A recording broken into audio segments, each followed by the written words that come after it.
샬롬! 여러분, 레위기 16장에 또 이런 말씀도 있습니다. 이 대속죄일, 속죄일에 관한 규례를 말한 다음에 29절, 너희는 영원히 이 규례를 지킬지니라. 이 대속죄일에 관한 규례는 영원히 지켜야 되는 규례예요. 지금 유대인들은 성전이 없어서 못 지키죠. 우리는 성전이 있잖아요. 내가 하나님의 거룩한 성전이란 말이에요. 너희가 하나님의 성전인 것과 왜 하나님의 성전이에요? 하나님의 성령이 너희 안에 거하시는 것을 알지 못하느냐? 성령이 거하시니 성전이죠. 하나님의 집이란 말이에요.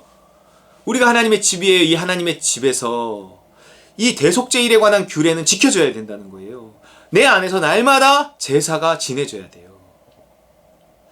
이제는 완성된, 율법이 완성된 이 복음이기 때문에, 신약이기 때문에 7월 10일 한 번이 아니라 날마다, 여기 뭐라 그래요? 일곱째 달 곧 그 달 10일에 유대력 7월 10일 가을쯤이에요.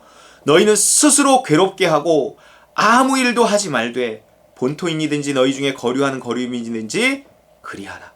아무 일도 하지 말라는 거예요. 아무 일도. 아주 진지하게 이 날을 여기고 아무 일도.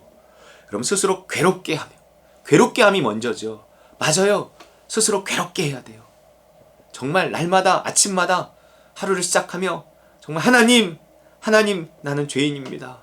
하나님 오늘 내 힘으로 살 수 없습니다. 나는 연약합니다.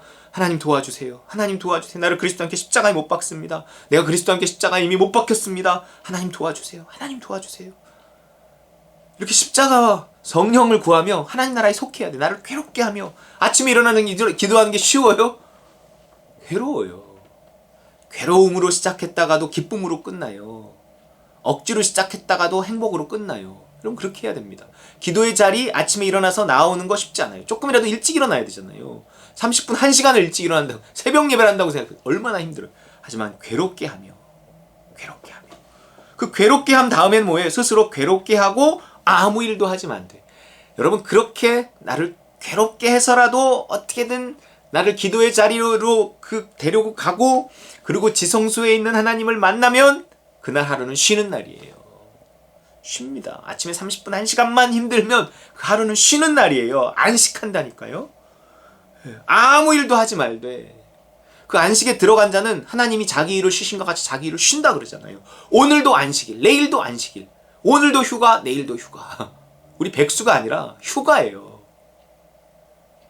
그럼 하나님 나라에 속한 자는 일하지 않습니다. 하나님 나라에는 일이 없어요. 일이 없다는 게 뭐예요? 즐겁고 기꺼이 무언가를 한다는 거잖아요. 사랑에 빠진다는 거예요. 내가 오늘 아침에 나를 잠시만 괴롭게 하고 30분 1시간 기도하고 발버둥 쳐 내가 하나님 나라에 속하면 그 하나님의 사랑을 힘입어 나의 하루는 기꺼이 살아가는 하루, 행복한 자의 하루, 안식하는 하루가 되어진다는 것입니다.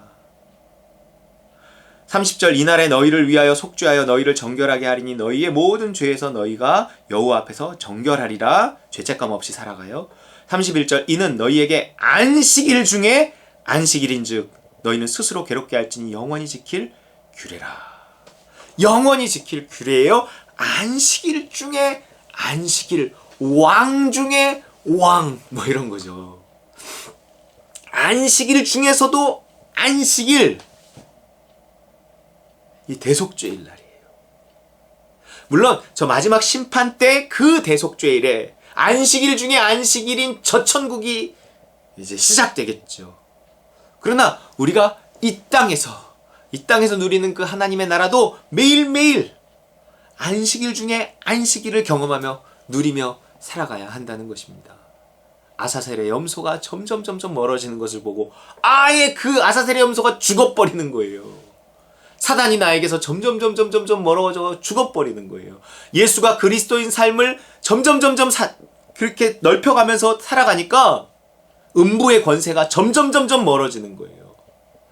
그것이 교회의 권세예요. 내가 교회 안에 속해서 교회와 더불어 죄와 싸우며 말씀을 듣고 예배하며 기도하며 함께 안식을 누리고 나누며 그러면서 죄에서 점점 멀어지는 거예요. 하나님의 나라가 점점 교회에 임하고 교회 안에 임한 그 교회에 속한 성도들의 삶과 가정과 직장에 임하는 거예요. 여러분, 이것이 천국 복음입니다, 여러분. 자, 이와 같은 내용이 이제 로마서 8장에 보면 1절에서 6절 다시 보겠습니다. 다시 보는 게 중요해요. 반복은 중요합니다. 교육에 있어 반복 중요해요. 그러므로 이제 그리스도 예수 안에 있는 자에게는 결코 정죄함이 없나니 이는 그리스도 예수 안에 있는 생명의 성령의 법이 죄와 사망의 법에서 너를 해방하였습니다. 바로 이 해방, 이 죄책감 없이 살아가는 것의 핵심에 뭐가 있냐면 성령이 있단 말이에요. 내가 성령의 인도하심과 도우심으로 살아가니 죄책감 없는 삶을 살고 의를 행하는 삶을 살고 의를 행하니 소망이 있어요. 여러분 성적이 올랐어. 그 오른 성적표 1등을 했어. 그 성적표를 가지면 어떤 소망이 생겨요? 엄마 아빠한테 보여줄 소망이 생기잖아요. 칭찬받을 소망이 생긴단 말이에요. 바로 우리가 믿음으로 살아가잖아요. 그러면 칭찬에 대한 소망이 생겨요. 아, 하나님이 나를 복 주시겠구나 하는 소망이 생겨요. 그게 믿음 소망이라니까요. 우리 따름과 누림교회가 이 코로나 중에 이렇게 지속적으로 예배하고 더하면서 나는 이것이 믿음을 따른 것이라고 분명히 확신하기에 점점 하나님 나에게 소망을 주세요. 이제 끝이 가까워오니까 소망을 주세요. 우리 교회와 나와 우리 성도들에게 무엇을 주실 것인가? 이미 많이 주셨지만 이것을 했다는 것 자체가 상이지만 또한 무언가 더 상을 주실 거예요. 하늘의 상 물론 있겠지만 이 땅에서도의 상. 즐겨 순종하면 이 땅의 소산을 먹는 데잖아요. 무언가 있어요. 무언가. 내가 잘 되든 내 자식이 잘 되든 둘 다 잘 되든 뭐가 잘 되든 하나님이 어떻게든지 무언가로 그 사랑을 표현해 주실 거예요. 우리 그 소망 품어야 합니다. 그리스도 예수 안에 있는 생명의 성령의 법이 죄와 사망의 법에서 너를 해방하였어요. 우리를 해방하였어요. 이 해방된 자의 모습은 소망 있는 자예요.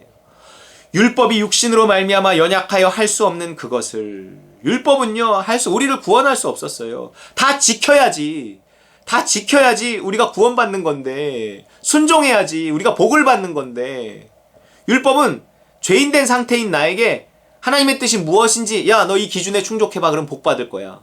못하는 걸 뭘 그냥 내가 못한다는 것만 드러냈을 뿐이에요. 율법은 연약해서 인간이 육신이 연약해서 할 수 없었어요. 우리가 죄인한테 무슨 율법을 들이댄다고 우리가 그걸 어떻게 지켜서 복을 받아요. 할 수 없었어요. 그거를 하나님은 근데 이제 새롭게 해주셨어요. 곧 죄로 말미암아 자기 아들을 죄 있는 육신의 모양으로 보내어 육신의 죄를 정하사. 일단 내가 죄인이기 때문에 못한 거잖아요.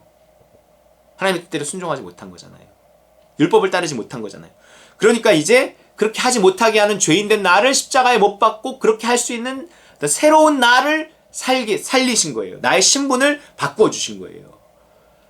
그래서 그 새로운 나, 옛사람이 아니라 옛자아가 아니라 새사람, 새자아는요 무엇을 따라서 이제 사느냐? 오직 믿음을 따라서만 살아요.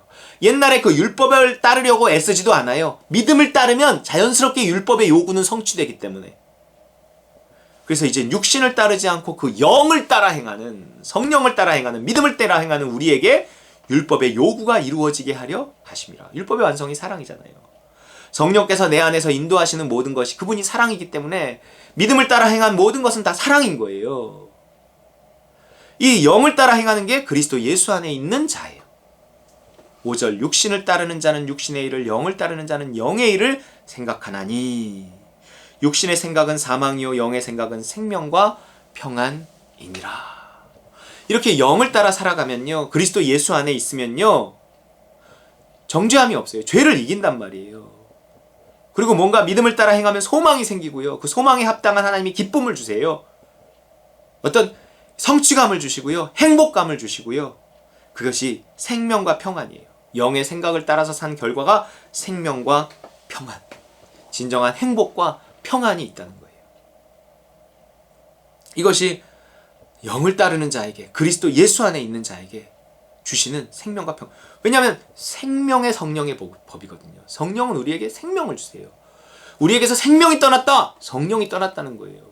허물과 죄로 죽었던 너희의 허물과 죄 때문에 성령이 떠났던 너희를 성령을 주셔서 살리신다는 거예요. 영의 생각은 생명과 평안입니다. 제발 이 믿음의 복음, 십자가와 성령으로 말미암아 하나님 나라에 속해서 그리스도 예수 안에 있게 되고 믿음을 따라 살게 되고, 그래서 천국 복음을 누리고 점점 죄에서 자유하면서 정죄함이 없어지고 생명과 평안과 온갖 축복을 누리는 그 삶이 우리에게 약속되어져 있습니다. 여러분, 이 복음 제발 누리며 살아가는 우리 다른 관들이 모든 식구를 되시길 주의 이름으로 축원합니다.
주